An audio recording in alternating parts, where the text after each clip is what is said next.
So in this video, I want to talk about the roster change that took place with Luminosity Gaming very recently. Just a few days before I posted this video, this roster change took place in which Hades, the in-game leader of the team, was cut, and Arya, one of the former players and I guess in-game leader for Area 51, was brought in as a replacement. There has been lots of debate and controversy about this roster move from the community. There's a lot of backlash saying that this was very shady and that, this doesn't make any sense. And, there's just been a lot of hatred towards the organization for making this move. A lot of people can't make sense of it. That doesn't make sense to them. I myself, to a degree, feel that it doesn't make much sense either. When you look at the situation Luminosity Gaming is in, they are about to 10 two big lands between CEVO LAN and ESEA LAN here in just the next couple of weeks, or like less than a couple of weeks. I think, CEVO LAN actually starts less than a week from now, and then they'll immediately leave from that event to go to ESEA LAN. So two really big lands very close together for this team. I think even the bigger picture here is that this is the only tournaments they'll be playing in for some time, probably, except for online play, simply because there's no chance that they're qualifying for Face It, so that's pretty much out of the equation. ESCA and CEVO won't hold lands again until probably later in the summer, like July or something like that. This team doesn't have any international aspirations at this point. They haven't been able to qualify, or they don't look to qualify for any lands overseas at this point, unless they just travel themselves to some type of open bracket tournament or something like that, or work to get some type of invite, but it's unlikely that we'll see them compete in Europe for some time. So really, the only tournaments they have to look forward to potentially after these two LAN events coming up this week is 3 months down the line in July, when CEVO has its Season 7 Pro League event if they qualify for that. ESWC's in July if somehow they qualify for that. So basically, this is their big two key events to make a name for themselves right here in the next, like I said, less than a week when this series begins, and they're making a change like this, which is definitely very risky. Now, you can look at this two different ways. You could look at this as, A, why would you make a change when you're so close to a big LAN event? If you wanted to make a change, why not wait until afterwards, where you have a few months to prepare and get ready before you start competing in LAN events again, say in July or something like that? So why not just hold on to what you have, and then work on that and see how you do at these LAN events, and then if it doesn't work out, yeah, sure, get rid of somebody or make some roster changes, and then that'll give you like I said, 2 or 3 months time to prepare for the next big thing down the line. Or you could look at the other way, like option B, where since this is the only LAN events that they're going to play for a while, and if they do want to make a name for themselves, they kind of have to do it now because they won't get a chance for some time. Then maybe you do have to make a risky call to kind of ensure your best chance at success, so to speak. So I guess there's two different ways of looking at it. But essentially what I want to do is I want to look at the official statement that, Luminosity Gaming released via Lex, one of the players on the team, look at some of the comments that their manager, Buyaka, I'm not really sure how to pronounce his name, look at some of his comments. Then we'll also look at some of Hades' comments that he's posted publicly, as well as just some discussions that I have had with him personally. And then I'll also take a look at some comments that I have received from the team, though those comments will remain anonymous as far as who they come from, as I did promise anonymity there. So basically, I'm going to try to give you all the facts you could possibly have when you're trying to make a judgment for yourself on whether or not that this was a good move or not. Some of this stuff is stuff that you probably already have read publicly. Some of this stuff is more private information that you didn't have before when you were maybe making your judgments or assessing this move, and so maybe this will give you some more light to use to shed on this situation. And then I will provide my own opinion on whether or not I think it was a good move or not at the end as well. So I've kind of set the context already. Luminosity about to go to these LAN events. They decided to make this change. And so the official statement from Luminosity Gaming was, of course, one of these politically correct kind of read between the lines type statement, as most are. Basically just saying they decided to part ways with Hades as a leader, mostly because apparently they felt that, with the upcoming lands that they were about to compete, the morale was low on the team apparently leading into these events. They had been doing really poor in Face It. I think they hadn't won a match in Face It yet, or had only maybe won one match in Face It, so they're doing really poor there.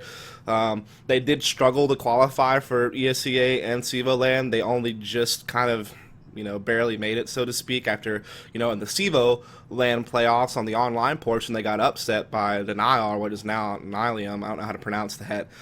They got upset by them in the upper bracket, and they actually had really, really close games against Elevate that almost went either way to actually qualify for a spot for SIVO land. So that was, not the most comfortable qualification process for them there. And then even in ESCA, there was like a crazy, period of time when there was like 3 or 4 teams in the running for the final 2 slots for that event, and it was just some key clutch matches that LG won in their last 2 or 3 regular season matches to qualify for that. So once again, kind of a stressful process of qualification. So I guess the point I'm trying to make is this them saying that they were in a situation of low morale does make some sense just because of how poorly they were doing in Face It, which is the most recent matches that they have played in. So that's like what's fresh in their minds. And then, of course, just, they haven't been performing as well in these offline cups. I mean, I know that we've had some of these offline cups, such as Alienware, the Alienware Arena tournament that ESCA was hosting, as well as the iBuyPower Invitational. It wasn't like they were making big noise in those tournaments either, so maybe they just felt like they weren't performing up to standards, and so therefore morale is low. And I'll get to low morale later again with some of the comments I've received from the team. So essentially, they felt they needed a change in leadership to move in a more positive direction and to improve. And so because of that, they decided to bring in Arya, who will apparently provide them a fresh look strategically, and this will help them, renew themselves and have a better chance going forward. So that's the official statement. So then later on, this is from an ESCA news post that I saw, and I think it was reported on HLTV as well. But in the ESCA news article, there was like a threaded discussion that took place below the statement. And in that, Buyaka, I don't know how to, I'm going to go with Buyaka, I guess. Apparently the manager of Luminosity, and he comes in there and he basically says that, yeah, I know a lot of you are reacting negatively to this news because you guys don't have knowledge, or your knowledge is limited or not existent of why we made this call. And he admits that, replacing our in-game leader is definitely very risky, but, basically they think that this decision was not as rash as it seems. They have been apparently talking about it for quite some time. And apparently they had numerous discussions with Hades over the course of the last few months, I guess, or a few weeks or what have you. And by the time they made a final decision, they just kind of ran out of reasons for seeing why, Hades should remain on the team. So that was the more, I guess, professional comments that Buyaka had to say on that thread. Now, he proceeded to act like a complete ass for the rest of the forums thread, which is some kind of unprofessional comments and stuff like that. And I guess he just let, the people on the forums get to him or something, get to his head, and so he just starts spouting off some ridiculousness all over the forums thread. So I would say, try to restrain yourself a bit better there, Buyaka, or whatever management team you have at Luminosity Gaming, because you want to, you had some credible arguments as to why this decision's okay or whatever in your initial statements, and you're battling the criticism of the community. Bottom line is, community criticism shouldn't really matter. It's all about your team's decision and what you think is best or whatever. There's just no need for all that. So he kind of just proceeds to be an idiot the rest of that thread, and it kind of plagued maybe some of the more, like I said, professional or noteworthy comments he had early on. But this just sheds a little bit more light on the situation. So now we're going to look at what Hades had to say. All right, so Hades makes a post in the same threaded discussion on the ESCA news article, basically saying that, he finally thought he had found a team where he had like a good camaraderie with his teammates, and, he felt that the core of the group got along really well. And apparently they had always had several discussions that they would, rather, keep the team together and not make any roster changes and just prove as a team rather than make changes. And so he thought that, that was the mentality of the team, so it kind of surprised him that they decided to make a cut. And he was just kind of shocked and baffled by it. Now, I talked to him privately, after I saw this. I was like, yo, Hades, what's the deal? I let him know I was going to be making this video, and I was like, hey, man, is there anything else that you want to say about it besides what you've already posted? And I think he was streaming on his stream, so I'm sure he interacted with this chat a bit. You out there may have heard some things that I haven't heard, but in the private conversations I had with Hades over Steam, I kind of asked him, do you think this was a unanimous decision like they're saying it was, or do you think it was kind of pressured by single people or what have you? And he basically said he didn't know whether or not it was unanimous or if one person pushed it, but he did say that he had zero idea that it was a possibility that he was going to, be at risk of being cut. They just kind of came to him out of the blue and said he was cut. I asked him if he thought maybe, their lack of success recently in leagues like Face It and stuff maybe kind of made people think that the leadership was wrong or something wasn't going right. And he basically said that, no, he didn't think the in-game leading was an issue. I mean, his in-game leading, according to him, is what helped them get to the LAN finals of both ESEA and SIVO. And so for them to say that his in-game leading was an issue seemed kind of weird to him, seeing as he was, successful as an in-game leader, apparently, in his ability to carry that team to SIVO LAN and ESEA LAN, so to speak. I wouldn't really call it carrying, but whatever. He didn't say carrying either. He just said that he thought that his in-game leadership was good enough to get them to where they had gotten, and so he didn't see why all of a sudden now it wasn't worthy. Basically, he once again kind of emphasizes the fact that they had this mentality that, people weren't going to get cut, that they had to be mediocre for a while to get good. They would just work through that, phase together and get good as a team. And then he said once they started getting the funding from Buyaka and things like that, it seemed like the organization wanted to have more control over the team instead of the team and the organization being separate. And it just kind of turned to the shady ordeal where I guess he feels the organization put pressure on the team to make changes so that they could be more successful or what have you. That's basically Hades' side of the story. Now I'm going to give you the team side of the story. Like I said, this is going to be anonymous on who told me all this and how I got these comments. I'm not going to tell you. Just know a representative of Luminosity has reached out whenever I asked questions and has given me maybe a little bit more insider information than what has been released publicly so far.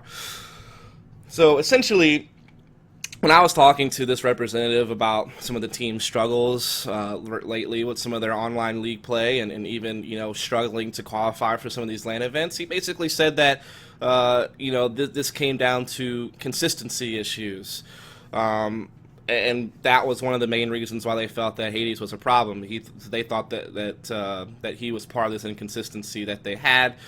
They also said they were just not enjoying playing the game anymore together as a team with Hades. Apparently, there was a lack of creativity or willingness to lead effectively, which caused a low morale. Apparently, they thought that by adding Arya, that he's a better strat caller. For whatever reason, they think that he's a better strat caller, and that he seemed to, I guess the point I was that he kind of makes is that Hades was more of an aggressive style caller, very stern. People make mistakes. He called them out on it, quite blatantly. There was even some insulting going on, apparently. Almost like a dazed mentality, I guess. There was a, look at the iBuyPower situation. This is, I don't want to say it's like a mirror image of what happened there, but, I mean, you can make at least some slight comparisons on the fact that, iBuyPower decided to get rid of dazed, after some initial success at some LAN events overseas. Such as Face It and ESWC and things like that. And then when they got back from that, they decided to cut him before they go into a really big tournament at DreamHack Winter 14. And the reasons cited were because he was just, his leadership was just overly stern. He was just overly critical. There was people didn't like his attitude. He just seemed too aggressive, just too rude, I guess, or whatever, too crude. And they decided to get rid of him just because they couldn't handle the attitude anymore. And obviously, we learned that was a terrible move. They do awful at DreamHack Winter 14. They wound up wanting to bring him back later, even though obviously match fixing issues and stuff pretty much crushed that part of the process, that part of the timeline. Now let's flip over to this situation. It seems like a similar story. These guys are having issues with Hades' attitude. He seems overly stern. He's overly critical. He doesn't seem to take team input very well. He apparently he wasn't really adjusting his calls very well. Like he would call the same strats he's been calling for a very long time. Didn't make very many adjustments. There's also discussion about how mid-round his management, his directing of traffic, so to speak, and his reading of the situation could be quite poor at times. It's like, yeah, he might have a good strat to call at the beginning of a round, but once things began to break down and shift and change, they said that he kind of struggled managing that. And so they're looking for someone who was a bit more chill, a bit more calm in demeanor, and who was better at handling that stress of like mid-round rearranging and things of that nature. And I guess they felt that Arya would be able to do that. I've also talked to the team, and they say that ever since they've picked up Arya, that he's been implementing some really cool, quick, and complex T-side executions and map control grabs. And apparently, in the past, the team felt that their T-side was very reliant on Flom getting op picks. as well as, Anger's ability to frag really heavy as an entry fragger for the team. And so basically, if those two players were going off, then that means that the team would be probably pretty successful. If Flom's op, who he does have a very potentially strong op, if he's hitting his shots, then they could be successful. Anger, statistically speaking, at least in some of the online league play, has been one of the best players in NA as far as like average damage per round and things like that. And he's always been kind of a monster in online play in all of this qualification process and stuff like that. And so if those two players are hot, then, this team can contend pretty well. And I tend to agree with that. I think if their two key fraggers can play very well, then yes, they can contend for rounds. But apparently, I guess they felt they were too reliant on that based on Hades' style of calling. And so they wanted to have other options in case, the op wasn't on point. They wanted to not have to rely on the op pick to execute sites from the T side. And I guess they feel that these new strategies that Arya is implementing gives them, I guess, a new vision on how to deal with things and how to execute on T side, and gives them more options, so more consistency, I guess you could say, just in case, things aren't going well with the op or whatever. And apparently, since picking up Arya, also because people are happier with Arya's, I guess, attitude and personality, people are happier to play. They're wanting to play now. Apparently, they're practicing a lot, and they've been doing a lot of studying of demos and dry running strats and different things like that. And basically, the way it's described is almost as if people didn't want to play. They didn't, like, the morale was so low, they didn't even feel like playing anymore. They weren't having fun playing anymore. They didn't desire to play anymore because of the environment that had been created by, having issues with success and then online league play, apparently, attitude issues, personality clashes or whatever. And now bringing in someone new has kind of revitalized them. Now the environment is more positive, and now people are actually happy to play and are putting more time into it because of this. So that's kind of what I got from that. And then going back to, Hades himself, some comments I got was that I already kind of talked about the directing of traffic mid-round and kind of having issues adjusting strats. And when people would try to chime in and give suggestions on what should be changed, apparently, Hades wasn't very good at listening to that or what have you. And like I said, apparently he doesn't have an issue making things personal and kind of chewing people out, which apparently the players were okay with to a degree. I mean, they were able to have some tough skin about it and kind of deal with it and realize that, yeah, we are making mistakes and this guy's correcting us and that's okay. But I guess apparently it just crosses a certain line where it's just unbearable. I don't really know. That's just what I'm getting at. So essentially what they said is that his negativity is really what kind of caused this low morale that they had mentioned in their official statements and things like that.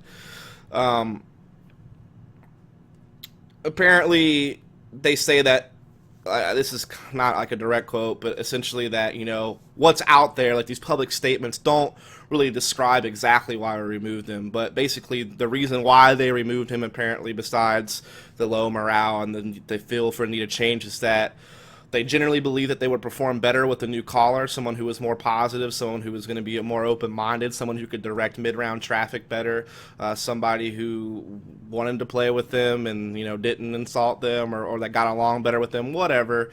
So they felt that they needed a new caller. And it wasn't as if bringing in Arya was their first option to bring in a new caller and try to make things better.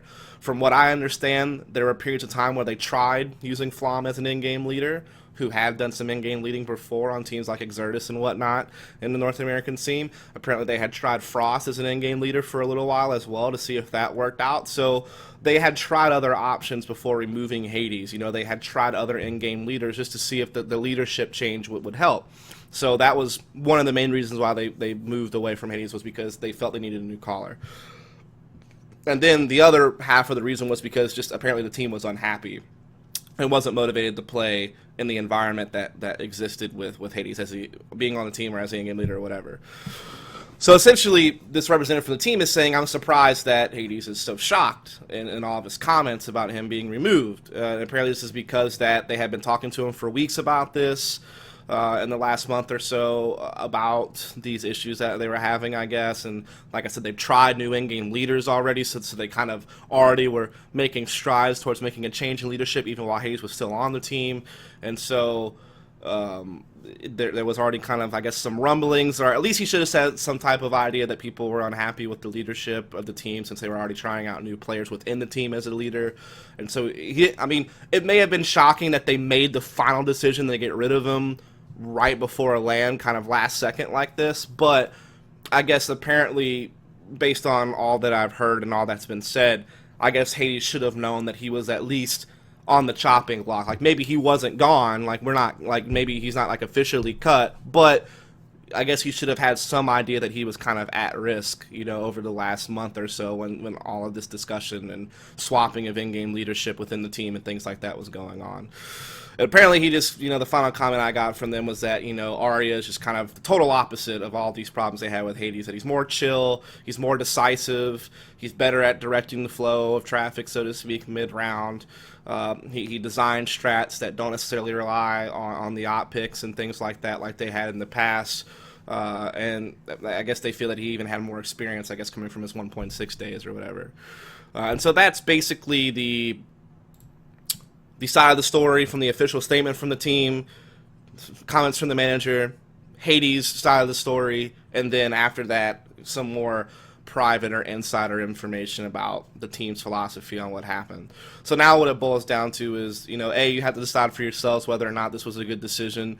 However, my take would be this. Is I think that history has shown, especially within the NA scene, with the whole situation that happened with Days and iBuyPower, that removing your in-game leader right before you know, you're going into a big tournament does not necessarily work very well.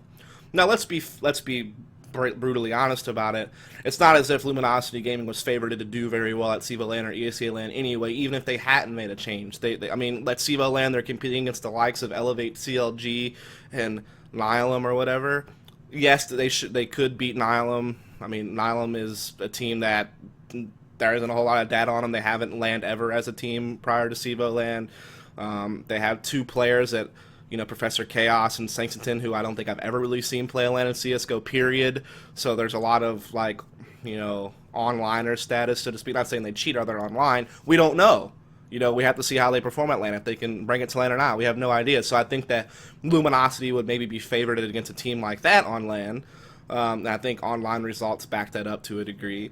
However, I think going up against Elevate, I would definitely favor Elevate, you know, 10 out of 10 times. And going up against CLG, unless CLG completely choked or, you know, whatever, which they do sometimes. I said do. Mark that one. I would have favored CLG still anyway, though. So I think Luminosity at best was like taking a third place or something at SIVA LAN. And then when it goes to ESEA LAN, I don't really favor this team against like any of the Europeans that are attending that event, to be honest. I don't really see a way that they're going to beat one of the European teams there. And the other North American teams there, once again, I would probably favor those North American teams, you know, Cloud9, CLG. These are teams that I would favor over them anyway. So my point is, I don't think they would have done well regardless of what happened with their roster, but I don't think this is helpful. See, here's the thing. You know, with like I compare this to Days, not because I think Hades is as good as an in-game leader of Days or anything like that, but when you look at the iBuyPower situation, when he got removed from the team, they did poorly afterwards or whatever. You know, Hades, you know, same similar boat. They're having issues with his attitude whenever they get rid of him. In both cases, the reason why it failed was because the person you bring in is not an upgrade. So I think AZK took over in-game leadership for that team after Days left, and that's not really an upgrade. In this situation, bringing in Arya in for Hades to me doesn't seem like an upgrade either. So if you're going to make a risky decision like this, I feel like you should definitely be bringing in someone that is a clear-cut upgrade, that is a clear-cut improvement. And I don't really see how Arya is a clear-cut improvement. I mean, I hear their comments about why they think he's an improvement because he's got a better demeanor, better personality. You know, he apparently is working with them on some better T-side executions and what have you. But it's not as if Arya has any track record of proven leadership in CS:GO. In fact, he has only ever been to like ESEA LAN out of like the 5 or 6 ESEA LAN events for CS:GO one time, and I don't even think he was the in-game leader for that team. That was back with Monomaniacs in like season 14 of ESEA, so this is a long time ago. Or he may have, I think he played with Flaming Rainbows as well at a LAN event. So there's 2 different LAN events he went to for CS:GO at the very, very beginning of the game. I'm talking like this was back, way back, like 2013, far away. And then since then, he's played in ESEA for like the last 4 seasons, and he's never made it to LAN as the in-game leader with this Area 51 squad. So no real proven success. Not a clear-cut upgrade, in my opinion, as far as results go. And I don't think he's ever been to SEVO LAN. Like, there's only been one, though. So it doesn't seem like a clear upgrade to me. It seems really risky.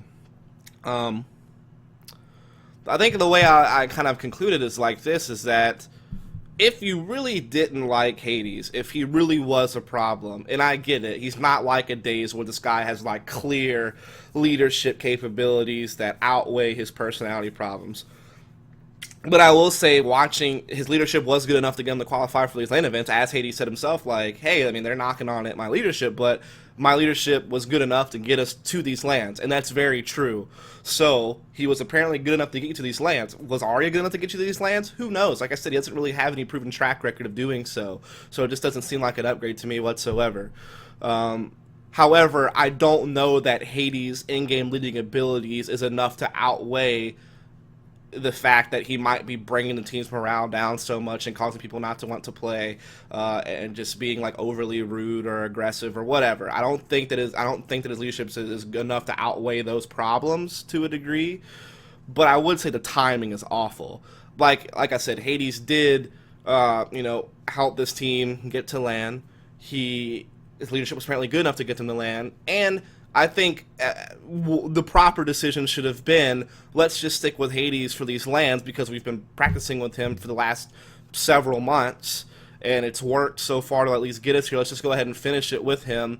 And then, yeah, at that point, if it's unbearable, whatever, then yes, make a change after ESEA LAN's over, bring in somebody else. It gives you 3 months or so to prepare for another event with the new in-game leader. Gives them plenty of time to practice and establish a system on the team and get you guys rounded. Whereas now, you're making a rash decision right before a LAN event, and it doesn't really give you much time to go through that process of learning a new in-game leader and all that good stuff. Now, as I said at the very, very beginning of the video, you could have the other take, which is, this is our one chance to make a name for ourselves. We're not going to get another opportunity in a long time to do that, so let's give ourselves the best chance to do that. And maybe I guess they really felt like bringing in a new in-game leader was their best chance to do that.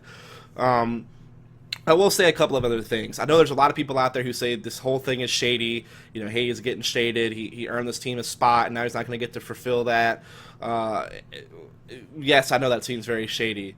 And this has happened to Hades before, right? Like, I know he was playing on a team, I think it was like Savage, where he was playing with like Wabbit and Juvenile and some of these other guys in Maine, and, you know, apparently they got through Maine playoffs, and they either won Maine or whatever, they earned a professional spot the next season. They transfer over to the Pro League of ESCA, and he gets cut from the team, and everyone thought that that was very shady too. And I think there was one other team as well that he led through like Maine playoffs. They either won or did very well, got a pro spot, and he got removed from the team as well. So this is like the third time at least that he's been removed from a team right before they enter a pro league, or in this case a pro LAN. And so I would say this: it's the first time this happens to this guy. Okay, maybe he just got shaded. Second time it happens to this guy, maybe he still got shaded, but this has happened before. Should we be looking at the guy that got removed a little bit now, too? This is kind of weird that this has happened to him more than once.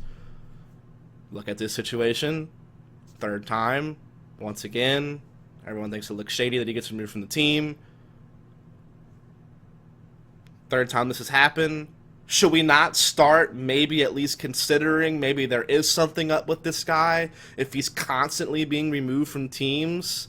I mean, come on. Like, I'm not saying that that is the case. Maybe Hades has really just been this unlucky 3 times or 4 times or whatever. Maybe he really is just having rotten luck, and somehow teams that play with him feel like he's the most expendable, the one that they can get rid of quite easily, or like the scapegoat guy or whatever. Maybe he has just been unlucky, but maybe there's something to all of these negative remarks that the team representative has made about him and his leadership and his personality. Maybe there is something to that. Maybe we should start thinking, this has happened to this guy a few times. Maybe there could be something there with this guy that we need to be looking at. I'm not saying for sure that that's what it is. Like I said, maybe he is just that unlucky, but I think you should at least entertain the notion that some of these remarks that I've, recited from team representatives may have some credibility to them in themselves. Now, like I said, I personally would have just stuck with him for SIVA LAN and ESCA LAN and played it out, because he has been good enough, personality aside, to lead you to that point. So let him finish the job. Let's see what you can do with that, since he's already proven he can at least get you there. And then, yes, make a change after all that is over, prior to some of these LAN events coming up in July, to give yourselves a better chance for that particular moment. So that's what I personally would have done. I would have took, I guess, option A from the 2 options I gave at the very beginning of the video about Luminosity's situation. If it were me, that's what I would do. Because here's the thing. I really do think that, at least watching the team play, maybe his strat calling wasn't stellar, but at the very least I saw them playing as a team. I saw them working things out as a team. I didn't see, any real true lack of discipline in many cases. It seemed like they had a decent enough discipline system going on. So even if his strats weren't incredibly genius, at least him being the glue or whatever of their system, at least they were working as a team and looking sharp. And I really have no reason to believe that Arya is going to be an upgrade to this. I mean, unless he really does have some crazy cool T tactics that he's been working with this team, as the team says that he is. If that is true, maybe he will be an upgrade. I don't know, but I'm just saying that I've watched this guy play like 4 or 5 seasons of ESCA, and I haven't even seen him play at a major CSGO LAN since 2013, and his Area 51 teams have not been very good, and he was the in-game leader for that team, if I'm not mistaken, from what I understand. Even from listening to some of the streams, like Mo's stream and Summit stream, when they've played on Area 51 and they've been in pro placement tournament and things like that. I'm listening to Arya's calling. Didn't seem that impressive to me, to be honest, and he doesn't have the results to back him up to be this credible candidate. So this is definitely a risky move. It's not a clear-cut upgrade. If they would have brought in a clear-cut upgrade, then yes, it wouldn't have been seen as risky. And I will also admit that it's not as if there's all these in-game leaders out there in the NA scene that are ripe for the picking. There are very few. I mean, we lost Days. Sean Garrett is on Cloud9. He's locked in. Outside of that, there really is no very stellar in-game leaders in the NA scene anyway. I mean, I guess you could argue Finesse has done some good scouting in the past to kind of scout his opponents and be aware of what they're doing, like with the games against on D2 against Titan and Envious, where he really did understand how they played CT side. He scouted them very well. But outside of that, I've also talked about how their communication leadership is very rash and very all over the place, and some of the criticism videos I did about the Katowice event, where we could listen to the POV streams and hear their comms. So my whole point with that rant is that it isn't as if there's a bunch of in-game leaders out there that these pro teams can be shopping around for when they do need to make a leadership change, or they feel they need to make a leadership change. And so it's tough pickings to find an upgrade, is my point as well. So I guess I'll just leave it at that. This video's already been very long. I've presented all the sides of the story that I can. I've given my personal opinion, which is just that I think I would have waited to get rid of Hades until after ESCA LAN, and then have a few months to prep for LANs in July. If they really did feel they needed to get rid of him, then they should have waited. That's just my personal opinion there. As far as my remarks about Hades, like I said, there's nowhere really to know. We hear 2 sides of the story. There's probably small pieces of truth in both and small lies in both, and it's kind of hard to differentiate. But I'm just saying this has happened to Hades many times already, and so you have to at least entertain the notion that maybe there could be some issues that he needs to work on personally, rather than it just always being the team shading him or something like that. But I would at least say in this case, he deserved to stay on the team for these LAN events. There was no clear upgrade coming in for him with this decision to bring in Arya, in my opinion. Maybe I'll get proven wrong if they have some crazy results. But I've at least tried to present you all sides of the story and come up with kind of my own conclusion. So I'll just leave it at that. Thanks.